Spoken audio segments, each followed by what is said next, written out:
when you need to get away from it all. I mean, really get away from it all. There's a secluded little hideout where the Tahoe and El Dorado National Forest meets. It's a place where you can really unplug. The last power is in the town of Quintet. How far back? Probably 17 miles.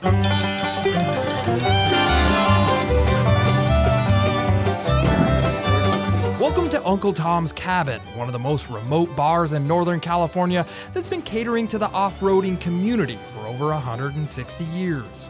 There's no places like this. Rance McFarland is one of the volunteer caretakers of Uncle Tom's Cabin. And just to be clear, this cabin is not related to the book Uncle Tom's Cabin. Who is Uncle Tom? Tom Markham. Tom Markham was original that homesteaded the 40 acres. This is a 40-acre property. Not a lot is known about Tom Markham, other than he was a miner and a fur trapper who in the 1860s homesteaded near the Rubicon Trail, which was a rough and rugged road linking Lake Tahoe and the Gold Rush village of Georgetown. He was well known for his, how he could process his hides there. So there was other trappers that would bring their stuff to him to help process it. For years, miners, loggers, and ranchers used to pass by Uncle Tom's cabin to rest, get supplies, or do some trading. They're traveling through and stopping and visiting, started basically calling him Uncle Tom. So hence, the name is stuck.